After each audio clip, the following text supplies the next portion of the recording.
Salut à tous et bienvenue pour cette nouvelle vidéo. Aujourd'hui je vais vous présenter un NAS de chez QNAP, le TS228. Il s'agit donc d'un NAS de baie de chez QNAP, un NAS qui est vraiment pas très cher, il est à peu près pour moins de 150 € je crois, donc c'est accessible à tout le monde. Juste avant quand même je tiens à vous dire que vous pouvez aller sur le site hightechnews.fr, vous avez le test du NAS justement avec d'autres photos, et la vidéo viendra en fait compléter le test du NAS. Donc c'est à dire que si vous voulez voir tout le test, il faudra aller sur le site, et puis vous avez plein d'autres trucs à découvrir sur le site, il y a vraiment des trucs que vous voyez pas en vidéo, plein de choses. Allez c'est parti, on attaque tout de suite sur ce QNAP TS228. On a donc ici un NAS entrée de gamme mais plutôt bien équipé quand même. On a un port micro SD, un port USB 3.0 à l'avant et à l'arrière on a un port USB 2.0, on a un port Ethernet évidemment pour le connecter à la box internet, on a la prise d'alimentation naturellement et un petit bouton reset au cas où le NAS plante.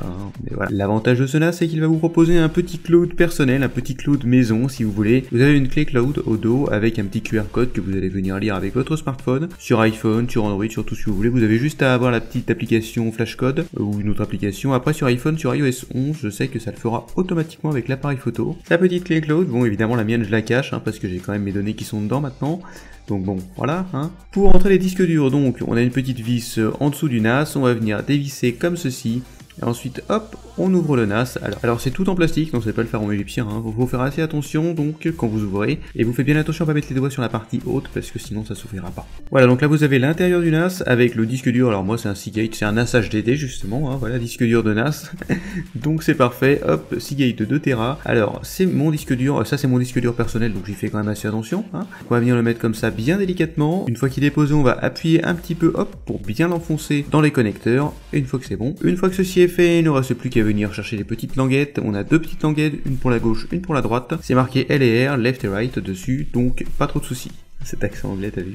Les petites languettes, pour les mettre, il faut bien commencer par le dessous, faut bien la mettre au-dessus du petit support en métal juste là que vous voyez en bas. Et puis ensuite, on refait si besoin, voilà. Moi je m'y suis repris à 3 ou 4 fois pour la mettre, mais faites bien attention quand même à bien la mettre, ça permettra de stabiliser le disque dur et d'éviter les dommages qu'il peut faire liés à ses vibrations internes. Une fois que c'est fait, on vient refermer le NAS comme ceci. On n'oublie pas évidemment de mettre la petite vis pour bien le refermer, sinon vous allez avoir une petite surprise, ça va pas être super agréable, et puis vous allez risquer quand même d'endommager le NAS, voire votre disque dur. Voilà pour ce petit QNAP TS228, alors ici vous voyez je l'ai connecté. Normalement il va pas tarder à détecter le disque dur, et vous voyez là c'est bon, il y a une petite LED qui s'allume. Par contre faites très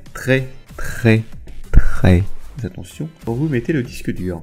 Tout simplement parce qu'heureusement j'avais copié pas mal de trucs déjà sur un autre disque dur, mais quand vous insérez le disque dur, quand vous allez sur start.qnap.com, vous voyez juste ici là, hop, je vais pour connecter le NAS, et bien qu'est-ce qu'il fait lui automatiquement? Et ben le NAS il formate le disque dur pour avoir un disque dur neuf propre pour sa propre utilisation, voilà, pour avoir un truc qui soit vraiment pour lui. Le souci c'est que j'avais pas sauvegardé tout mon disque dur. C'est un 2 Tera, j'avais 1,5 Go de données dessus, et j'ai perdu à peu près un petit Tera de données sur un Tera 5. Voilà, donc faites pas comme moi, si vous avez des données importantes, sauvegardez-les avant, c'est quand même le principal.